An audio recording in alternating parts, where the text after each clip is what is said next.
Bien, como les hemos dicho antes, con nosotros está Aurelio Martín, que es el portavoz, el concejal portavoz de Izquierda Unida en el Ayuntamiento de Gijón. Evidentemente, con él vamos a hablar de toda la actividad municipal gijonesa. Muy buenas noches, don Aurelio, bienvenido a La Lupa. Buenas noches, gracias. Vamos a empezar por cosas, si le parece, completamente de la total actualidad. Tengo un par de ellas de este fin de semana. Luz verde, los gobiernos de España y Francia a la autopista del Mar Gijón-Nantes, Gijón-Saint-Nazaire. ¿Qué le parece? Es una buena noticia. Nosotros desde Izquierda Unida reivindicamos en numerosas ocasiones la necesidad de retomar este proyecto y creemos que es importante para el desarrollo industrial de Gijón y para el propio puerto, ¿no? O sea que creemos que sí que es una buena noticia. Nosotros fuimos críticos a veces porque parecía que el gobierno de España podía beneficiar a otros puertos antes que el de Gijón, y nos extrañó un poco la actitud pasiva del gobierno de España. Incluso tuvimos críticas al gobierno regional, a la consejera, porque tuvo un primer periodo que desapareció la autopista del Mar, donde parecía que no había reacciones, ¿no? Sí. Donde parecía que el gobierno de Asturias, incluso a veces el propio Ayuntamiento de Gijón, se enteraba a través de ustedes, precisamente los medios de comunicación, de los avatares que surgían, ¿no? Bien, creemos que en los últimos tiempos sí hubo una actitud mayor, más corresponsable, más coordinada de las administraciones, y creemos que es una buena noticia para Gijón y para Asturias.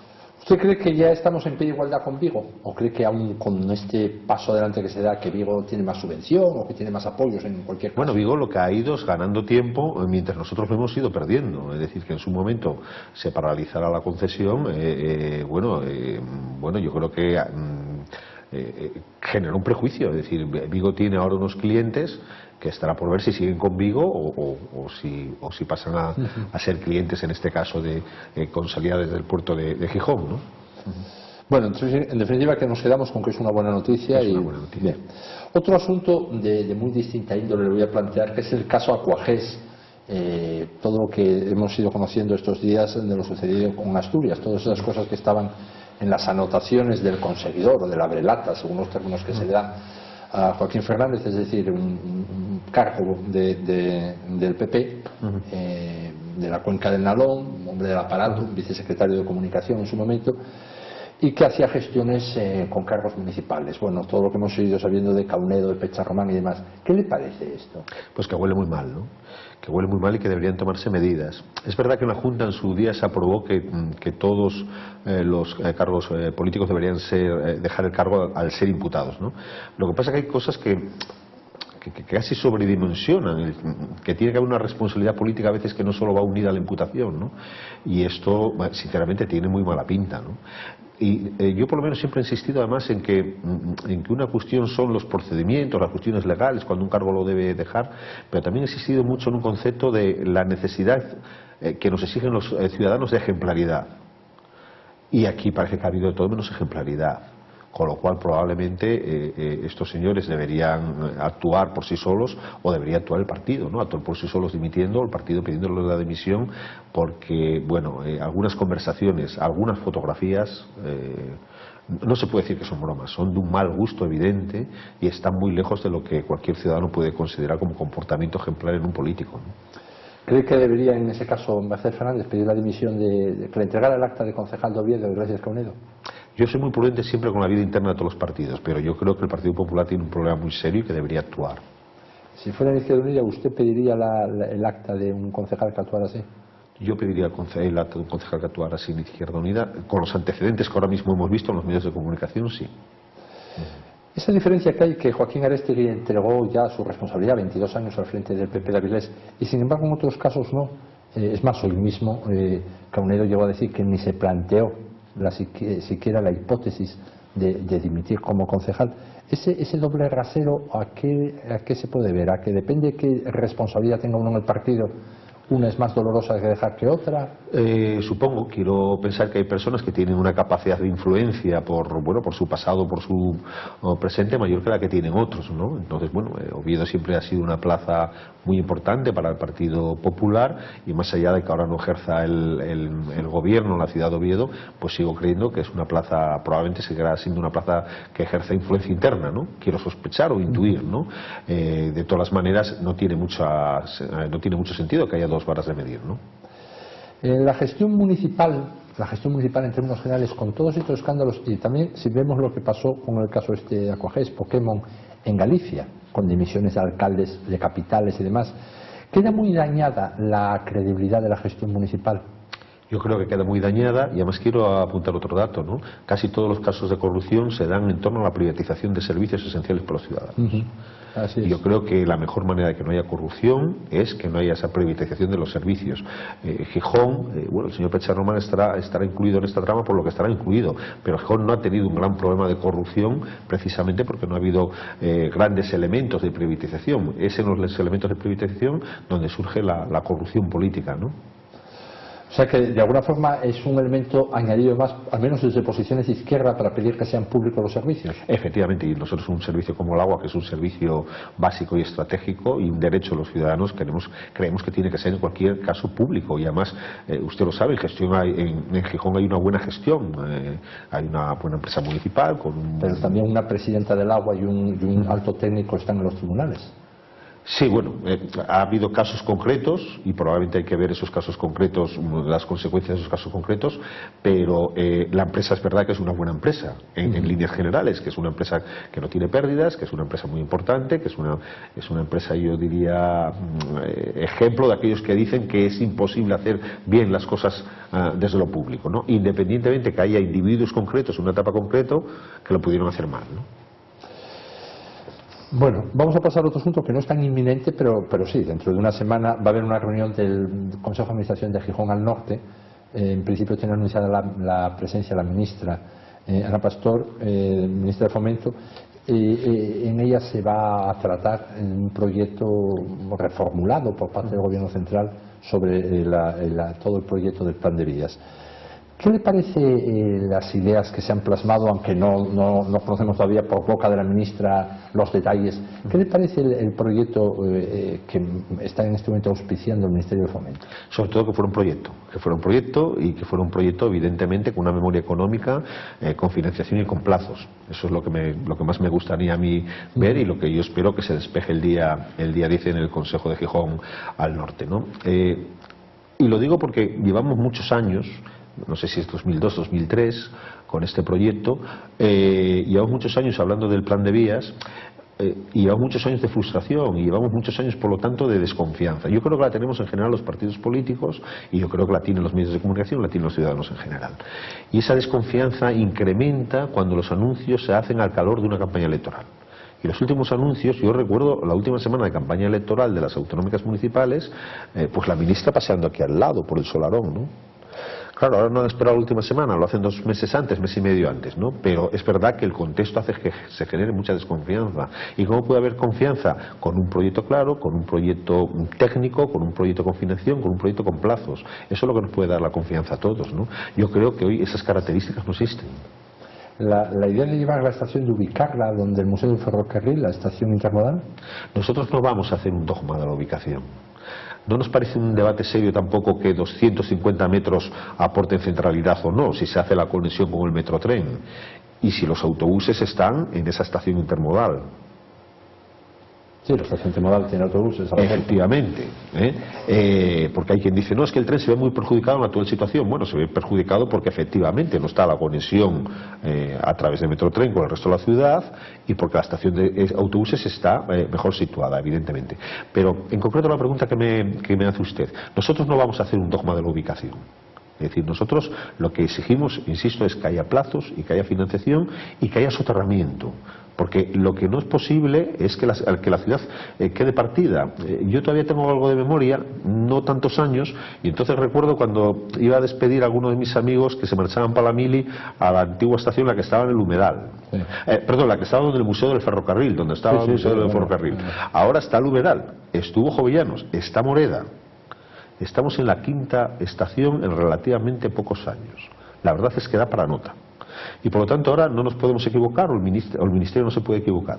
Pero yo entiendo que lo que es una equivocación es que alguien pretenda poner una estación a la altura de donde estaban las demás y que encima no suprima la vía ferroviaria o que encima sigamos teniendo la ciudad partida en 2. Por lo tanto, estación, no hacemos un dogma de ello, pero pedimos soterramiento, pedimos que la ciudad no siga dividida en 2. Bueno, en cuanto al plazos que usted decía, plazos son casi plazos express los que plantearon para el año 2019 en servicio todo, que ni siquiera un proyecto olímpico tiene ese tipo de premura en los plazos. El Ministerio dice que en 2019 está acabado el proyecto del plan de vías. Yo creo que eso era una exigencia que se daba mucho desde las fuerzas sociales y desde el Ayuntamiento de Gijón, pero creo sinceramente que es muy difícil. Habría que tener mucha voluntad política. Cuando digo voluntad política es un ministerio acelerando y dando prioridad máxima dentro del gobierno a todos los departamentos, por ejemplo en el de medio ambiente, para que eso fuera una realidad, ¿no? Quiero decir que plazos van a dar buenos. Plazos. Van a dar buenos. Otra cosa es que sean creíbles, Ya, insisto. Otra cosa es que sean creíbles. Alguien puede decir que son casi imposibles. Yo soy de los que pienso que son casi imposibles esos plazos. Ahora es verdad que cuando un ministerio, un gobierno, sobre todo un presidente o un ministro o ministra con el apoyo del presidente del gobierno quiere hacer una cuestión en tiempos muy reducidos, se puede hacer. ¿Cómo se puede hacer? Pues pidiéndole al Ministerio de Medio Ambiente, por ejemplo, que acelere los plazos de todo lo que tiene que ver con el impacto, ¿no? Es decir, sabemos, mira, voy a ponerle un ejemplo. Gijón-La Robla es imposible el estudio. Llevamos 12 años de impacto medioambiental de Gijón-La Robla, y eso es evidente que es un elemento de voluntad política. Si el presidente del gobierno, quien fuera, le dijeran, oiga, no, es que esto hay que hacerlo, haga usted el impacto ya y tenga usted en un tiempo razonable, pues se tendría, evidentemente. Como no interesa tenerlo, no se tiene. No. De las funciones que usted ponía, yo la que veo más discutible es lo de la financiación. Quiero decir que el plazo los va a decir, proyecto lo van a presentar. Lo que queda más en el aire quizás sería la financiación. ¿No lo ve usted así? Sí, evidente. Y yo creo que la financiación tiene que haber un compromiso concreto, serio, yo pediría firmado, y que comprometiera evidentemente al gobierno de España, al que está ahora, al que pudiera venir. Porque si no, todos los escepticismos del mundo. Insisto, para nosotros es clave la financiación, son clave los plazos y son claves que se incluya soterramiento, o sea, que no siga la ciudad partida en dos.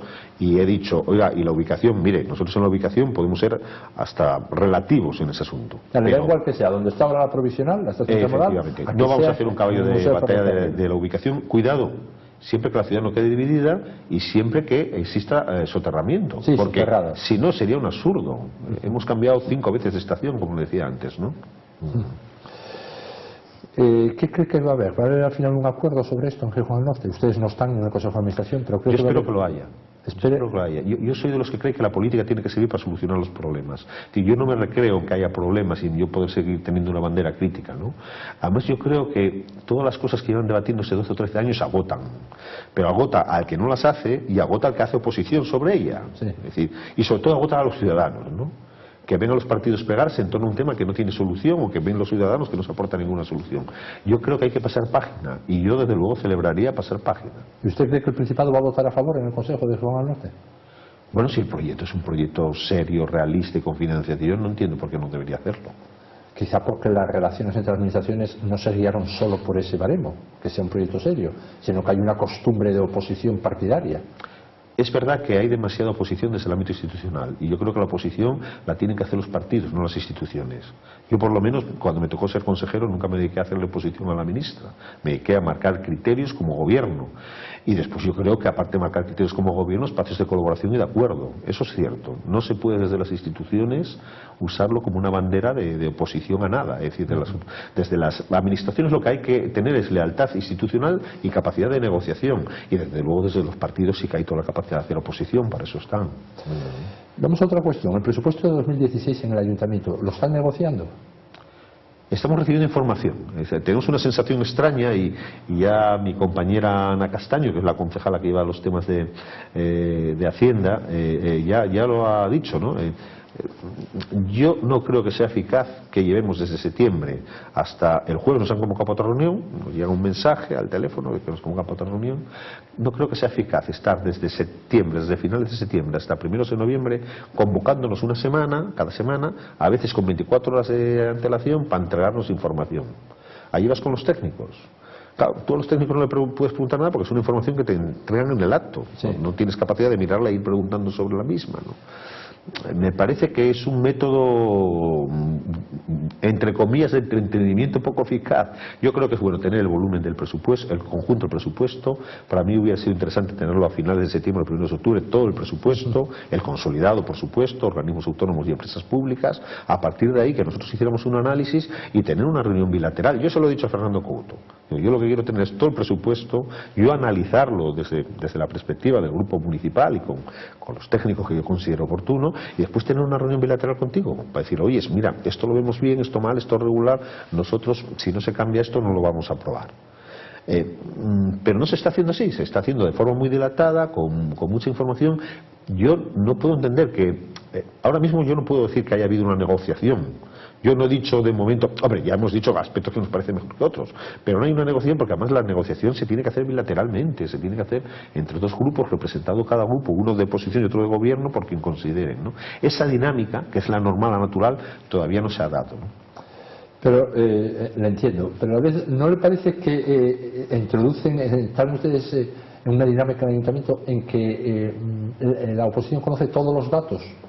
Un grupo con dos concejales. Todos no tan fácil. Al principio del todo les hemos dicho, oigan, queremos el presupuesto en soporte informático.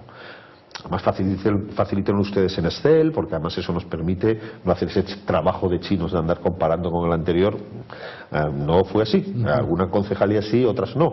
En algunas, yo mismo con la concejala responsable se lo dije, se nos facilitó el soporte informático, otras no. No es todo tan exactamente así. Es decir, yo creo que facilitarnos el presupuesto se puede facilitar, porque el gobierno lo tiene, para hacer sus propias comparaciones internas. Y lo hacen informáticamente. Usted vive un gobierno que es todavía mucho más que eso que estamos hablando. Usted vive un gobierno en primera persona, vivió un gobierno de coalición en el Principado. Ustedes estaban en la mesa de gobierno de Álvarez Areces. ¿Ustedes tenían todos los datos del proyecto Álvarez Areces? No, los teníamos que pedir. ¿Y no los daban todos? Y a veces no los daban todos. Pues por eso le digo, imagínense ahora. Estando dentro del gobierno. Por eso lo digo. Imagínense ahora que, bueno, no sé, el ambiente que hay en el ayuntamiento es un poco como si fuera la etapa de la transición. Pero dar todos los datos a la oposición, yo nunca lo vi en este ayuntamiento. Nunca. No, pero yo creo que hay que avanzar en eso, y yo sobre todo llamo la atención también de que los avances tecnológicos con respecto a hace unos años han mejorado muchísimo. Está claro. Aquí estamos en la época de la información, y donde con un botón se puede saber todo. Podríamos hacer una comparación de presupuestos a lo largo de una mañana, si tenemos los soportes adecuados, y no tener a personas trabajando durante muchos días haciendo comparaciones casi de chino programa por programa, ¿no? Yo creo que democráticamente es bueno que esos instrumentos se socialicen y existan, porque ganaremos en calidad democrática, ¿no? Y porque además la oposición tarde o temprano hará ese trabajo y se enterará de la última cosa que haya por ahí, ¿no? Bueno, a alguna se le pasará, pero seguro que de la mayoría se las pillará, ¿no? Es decir, que como el asunto está muy en los primeros pasos del presupuesto, todavía no tiene una opinión definitiva sobre él. No, sí tenemos alguna opinión, sí creemos que son muy continuistas. Son muy continuistas. Es decir, voy a decirlo de otra manera, son unos presupuestos parecidos a los que Izquierda Unida lleva rechazando durante los 4 años pasados. Sí. Y yo soy coherente con lo que mi formación política ha hecho. Es decir, nosotros no apoyaríamos estos presupuestos tal y como están hoy por hoy, y yo creo que se ha deducido ya de varias valoraciones que hemos hecho, ¿no? Por poner un ejemplo, dicen, los presupuestos crecen en torno al 0,2, 0,22 aproximadamente. Bueno, si le quitamos la partida, el capítulo 1, si le quitamos los sueldos que suben, fruto de muchas consecuencias, del 1%, de la carrera profesional, de la paga extra pendiente, es decir, claro, quitando lo que sube de personal, vemos que en términos reales el presupuesto baja el 3,33, ¿no? O sea, es un presupuesto que baja. Vemos que baja en servicios sociales, que para nosotros es un tema muy delicado, ¿no? Quitando la partida de personal en servicios sociales, pues me parece que baja en torno al 1,40. Baja mucho, por ejemplo, teleasistencia, al 11%, que no tiene sentido bajar ese capítulo de teleasistencia, que es muy sensible. Es decir, a nosotros el presupuesto nos abre enormes interrogantes, creemos que es muy continuista, creemos que baja en algunas materias sensibles, y yo le digo que nosotros hoy por hoy, tal y como está, es verdad que el gobierno va a presentar otro proyecto de presupuestos, anunció que en noviembre iba a presentar otro proyecto y que después se aprobarían definitivamente en diciembre, pero hoy, tal y como está, nosotros no aprobaríamos el presupuesto, ¿no? Hay elementos que usted puede decir, bueno, son más simbólicos, ideológicos, pero que es verdad que están ahí, 0,7, pero memoria histórica, por ejemplo, que el Pleno ya ha aprobado que se retomen los elementos de memoria histórica, o plan integral de la juventud, que por ejemplo ya hemos aprobado en el Pleno que hay un plan integral de la juventud. Eso no tiene reflejo presupuestario, incluso porque probablemente lo hemos aprobado después de estar hecho este primer borrador, ¿no? Pero con esto quiero darle una impresión, que hay mucho que andar para que nosotros pudiéramos apoyar este presupuesto. Lo que ocurre, usted que trabajó sobre muchos presupuestos, como todo al final tiene que sumar lo mismo, habrá que bajar los sueldos para poder atender toda esta serie de cosas. Bueno, lo que se ha decidido es lo contrario. Por eso digo que es imposible. Los sueldos. Es imposible, ya luego vamos a abordar la cuestión de los sueldos de los empleados públicos en Gijón, pero es imposible subir las remuneraciones a todos, teniendo el peso que tiene el presupuesto, como usted ha dicho, como pasa en todas las administraciones, como bien sabe, y a la vez subir pues las partidas sociales, subir los elementos simbólicos que usted decía, subir las inversiones, subir el empleo. Bueno, yo de todas maneras en el presupuesto municipal sí creo que hay más margen de reestructuración interna dentro del presupuesto. ¿Quitando qué? Pero dése cuenta usted de una cosa, al contrario que el regional y el del Estado, el presupuesto municipal nunca ha bajado. Ni el del ayuntamiento ni el consolidado. El del ayuntamiento está en 215 millones, que con el consolidado nos vamos a 372. En el 2011, antes de entrar foro, el consolidado, el del ayuntamiento estaba en 200, de no 215, o sea, hay 15 millones más, y el consolidado estaba en 280 aproximadamente. O sea, tenemos 90 millones más, 15 más del presupuesto del ayuntamiento y prácticamente unos 90 más en el consolidado en esos 5 años. Es decir, no estamos en la situación dramática, como se puede estar en el Principado, donde yo tenía un presupuesto, pero de repente es que tengo 600 millones menos de presupuesto. Y entonces, pues por algún sitio tengo que quitar los 600 millones. No estamos en esa situación en el Ayuntamiento de Gijón. Y después yo, por poner un solo ejemplo, yo creo que estamos amortizando deuda a un nivel que no nos surge amortizar deuda al nivel que lo está amortizando el Ayuntamiento de Gijón. Pero ahora ya no. Bueno, el otro día decía el técnico, me parece que se amortizan 15 millones para el año que viene. Decía el técnico en una reunión con la concejala nuestra de Hacienda, con Ana Castaño, dice, no, a mí me hubiera gustado amortizar un poco más, pero bueno, dada la coyuntura para que coincida. Bueno, pues esa vocación de amortizar deuda cuando no hay una situación de endeudamiento del Ayuntamiento de Gijón que se pueda decir, es todo lo contrario, es un ayuntamiento comparado con los demás ayuntamientos en buena situación, el Ayuntamiento de Gijón, ¿no? Y por lo tanto no es la prioridad amortizar deuda cuando hay una situación de crisis y de demanda social muy potente, ¿no? Nadie que tuviera unos ingresos, digamos, limitados y está pagando una hipoteca en su casa, diría, pues yo voy a amortizar la hipoteca antes y meter más y apretar el cinto más, teniendo una familia, teniendo unos compromisos, ¿no? De todas formas, usted sabe muy bien que todo esto vino muy marcado, aparte del sesgo que le dio Foro al presupuesto, como cualquier partido escoge uno u otro, viene muy marcado por la ley de estabilidad presupuestaria en los ayuntamientos. Es decir, usted si no amortiza no puede invertir. Lo cual para el ciudadano esto normalmente son cosas ya técnicas que desconoce, pero es que no le dejan, sencillamente no le dejan.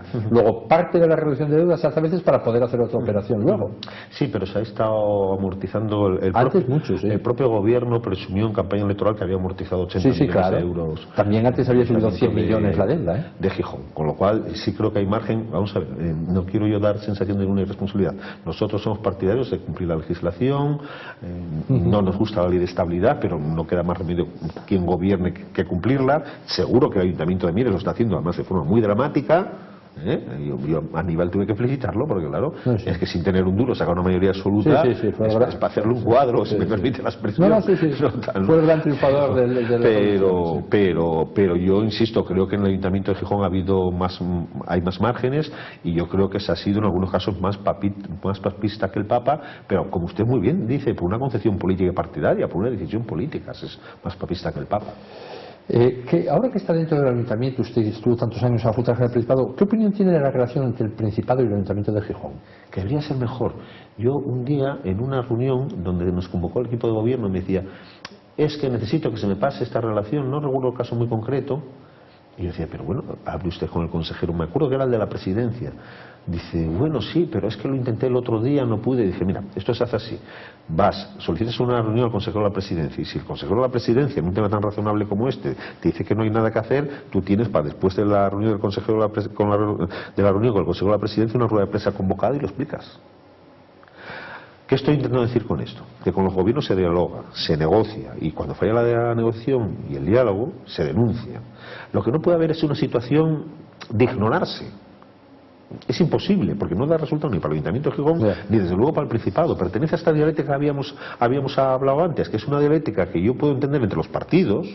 Los partidos están a veces para oponerse y para decirse que no están de acuerdo, pero yo creo que entre las instituciones hay que dar un salto, hay que estar por encima de ese nivel de los que están los partidos. Yo echo de menos una relación más fluida. No es posible un informe de duplicidad. No voy a, hay que llamar al director general y decir, oye, pero tú y tus técnicos, ¿te puedes reunir un momentín con ellos y decirme antes de hacer el informe si ves que hay las condiciones claras de que existe duplicidad y por lo tanto yo no voy a poder sacar estas ayudas? Es que hemos estado para sacar determinadas ayudas nosotros, es que la del libro llegó en octubre. Sí. Es que no se ha gastado ni la 125.000 euros parados. Efectivamente, es que no puede ser. Yo en agosto tengo que descolgar un teléfono y decirme, oye, ¿de verdad creéis que...? Y después después los técnicos tendrán que verlo más a fondo y a lo mejor llegan a la conclusión de que lo hay. ¿Y es problema de técnicos o de políticos? ¿De sesgo político otra vez? Yo creo que hay un poco de mezcla, porque yo creo que el político tiene la capacidad también de consultar al técnico y tiene que tener la capacidad de decir, oye, no, mirar, esto es que la duplicidad es tan evidente que tirarme por otro camino. Y para eso a veces no hay que esperar 2 meses. Es preguntarle al director general y el director general al jefe de servicio. Digo, oye, ¿es esto? Digo, esto no hace falta esperar 15 días un informe porque tiene duplicidad evidente de las ayudas y tienen que enfocarlo de otra manera. Es decir, tiene que haber esa complicidad, ese engrase de maquinarias que están al servicio de los ciudadanos, que si no se dan, se convierte todo en algo terriblemente burocrático. Porque la administración ahora tenemos que entender, sobre todo después de casos como el de Marea y de otros casos, que se ha vuelto muy garantista. A mí me dicen, es que antes cosas que se hacían en un mes ahora se tarda 3. A mí eso me lo dice gente, funcionarios que he conocido en mi etapa allí, porque ya nadie firma cosas por firmar. Nunca se firmaron cosas por firmar, entendamos. Ya. Pero antes se iban, digamos, con determinada agilidad, que ahora no. Lo que antes se veía en un día ahora cuesta verlo 5. No tal, ¿no? Entonces, hombre, yo creo que tiene que haber una voluntad que, siendo la administración garantista, permita ser garantista y ser eficaz al mismo tiempo, ¿no? No pueden tardar las cosas semanas y eternizarse. Antes de acabar el año, piensa el equipo de gobierno llevar a aprobación al Pleno el Plan General de Ordenación. ¿Ustedes van a votar a favor de ese Plan General? Es un tema que lo estamos viendo ahora. El concejal responsable me ha preguntado varias veces si teníamos ya una posición preconfigurada. Le he dicho que no. Es más, yo suelo ser muy sincero. Si la tuviera, se la diría. Diría, mira, vamos a votar en contra por toda esta serie de condiciones. No estamos en esa situación. Hay objetivos que nos parecen razonables y hay cuestiones del plan que nos ofrecen dudas y que nos gustaría cambiar y que queremos negociar para cambiarlo. ¿Cuáles son las que les ofrecen dudas? Por ejemplo, en la zona rural el crecimiento pasa al doble, ¿no? La capacidad de construir una zona rural pasa al doble. Sé que hay un argumento, que el equipo redactor, yo estuve en todas las reuniones, soy quien asisto a las reuniones, es imposible que se desarrolle todo lo previsto para la zona rural. Lo lógico sería un 25%, porque hay una serie de casuísticas que, siendo posibles, pues son muy difíciles de tener, ¿no? Que se produzcan todas las casuísticas, ¿no? De todas maneras, bien, no deja haber un crecimiento importante. Con respecto al otro plan, en el ámbito rural se puede hacer el doble, por entendernos, de viviendas. La zona de actividad industrial de los astilleros tiene que quedar muy definida como astilleros, porque da a entender que en un futuro esa zona, bueno, pues puede tener otros servicios. Yo creo que hay que definirlo claramente como astilleros. La zona que ya no están astilleros tiene que estar claramente definida como no residencial. Es una posición, como sabes, histórica nuestra de toda la vida y la vamos a mantener. Y después, bueno, tenemos serias dudas de que se mantenga el urbanizable de Cabueñes, ¿no? Es una zona muy sensible. Se dice, hombre, es que es una conexión, no solo es un tema de vivienda, sino una conexión que puede ser estratégica para el parque tecnológico y para el hospital. Pero claro, es una conexión estratégica que va desdoblada, pero hasta la antigua carretera de Villaviciosa, porque desde la carretera de Villaviciosa hasta la A8 va por la carretera actual estrecha, con lo cual, no sé si me estoy explicando, pero que el embudo lo tenemos, con lo cual no sé yo qué nivel de descongestión puede provocar hacer ese vial. Y desde luego, evidentemente, si es muy estratégico, pues habría, muy estratégico, digo, en términos más allá de los propios de la urbanización, ¿no? De cara al parque tecnológico o al de Cabueñes. Pero en definitiva, tenemos una serie de dudas, pero que creemos que son dudas razonables y que creemos que son dudas negociables, por entendernos. Con lo cual nuestra predisposición es a negociar el plan general con el equipo de gobierno, a intentar introducir también nuestras matizaciones y nuestras posiciones, y a que pudiera salir adelante. Y ya le digo antes una cosa, Izquierda Unida no va a usar ninguna medida dilatoria. Creemos que el plan general es muy importante para la ciudad y creemos que cuanto antes esté mejor, eso sí, con todas las garantías que tenga que tener. Le iba a decir que en el ayuntamiento había una mayoría, que se habló mucho cuando la sesión de investidura la semana anterior, de izquierdas, 15 concejales. Uno cuando ve los plenos televisados por esta casa, por Canal 10, no se aprecia esa mayoría de izquierdas. En algunos elementos que pueden tener un carácter más ideológico, ¿no? Por ejemplo, en el 07, en algunos elementos, sí. Es decir, bueno, yo de todas maneras, o sea, ha habido ya, sobre todo en el último pleno, ha habido votaciones en las que votó la izquierda junta y la derecha por separado, porque tenían más carácter ideológico, referentes a la memoria histórica, 07, otros elementos de más carácter ideológico, ¿no? De todas maneras, yo creo que Foro ha tenido la capacidad tiene mucha capacidad de adaptación y yo se la reconozco, ¿no? Entonces Foro dice, no, nosotros somos gestores, ¿no? Y como gestores que tenemos, hasta nuestra parte más político-ideológico puede quedar más diluida, más difuminada y gestionar Gijón, ¿no? Porque pues Foro sí tiene proyecto político ideológico. Yo he estado en el Parlamento sobre cuestiones económicas y fiscales. Foro no se equivoca una vez y vota con el resto de la derecha, con el Partido Popular en el Parlamento. A nivel del Congreso vota la reforma laboral y vota todas las medidas políticas, económicas y fiscales, o la mayoría del gobierno del Partido Popular, ¿no? Bueno, yo creo que aquí hay esa especie de diluir aspectos ideológicos y más ahora, yo creo que ahora hacen de la necesidad virtud, ¿no? Más ahora de diluir los aspectos ideológicos y políticos, para decir, no, estamos en la gestión la hacemos entre todos, proponerme que yo gestiono, ¿no? Bueno, eso, dése cuenta, para un partido con características más políticas, más ideológicas, menos transversal, bueno, tendría dificultades enormes. Yo no me imagino a nuestro ayuntamiento de Langreo, de Mieres, diciendo, no, vosotros hacedme propuestas que yo las integro, ¿no? Independientemente del perfil ideológico. ¿Eso qué le parece? ¿Una virtud o un vicio? Depende cómo se haga. Si se hace de forma descarada, yo creo que es un poco transvestir la política. Vamos a ver, como usted bien sabe, yo soy partidario de acuerdos políticos y yo creo que hay cosas que merecen el acuerdo de todos los grupos, no solo de mayorías de derechas o de izquierdas, ¿no?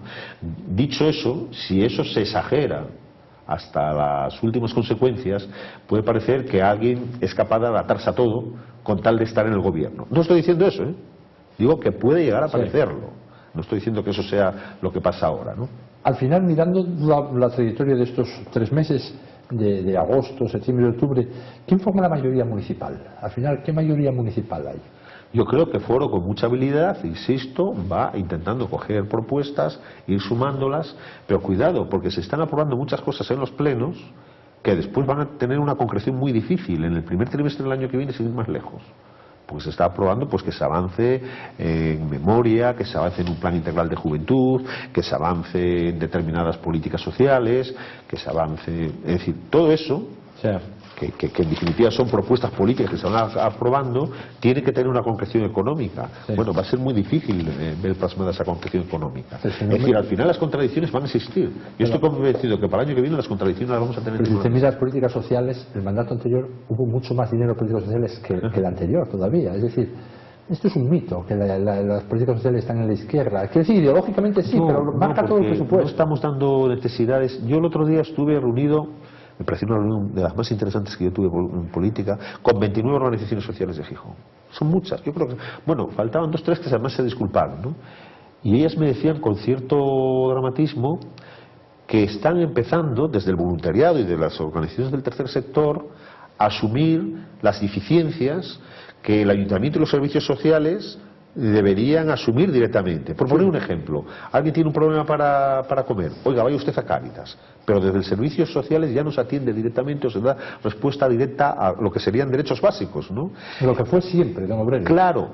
Sí, pero la crisis... Esto es un punto muy central. O sea, sanidad y educación no solo sirve siempre a la administración. Cuando entramos en servicios sociales, acaba la administración y sigue el voluntariado social. Pero la crisis ha multiplicado eso, ha desbordado eso. Entonces ellos dicen, y a mí me parecía que lo decían con realismo y con dramatismo, decían, es que lo que no llega al ayuntamiento lo estamos asumiendo nosotros y estamos en el límite del límite, pero no en el límite de lo que económicamente podamos asumir, sino de lo que con todo el voluntarismo del mundo y todos nuestros voluntarios podemos hacer. Es decir, de alguna manera son el verdadero amortiguador de que haya cosas más dramáticas que no vayan mucho a peor. Es decir, voy a decirlo de otra manera, la administración no está respondiendo como debería responder.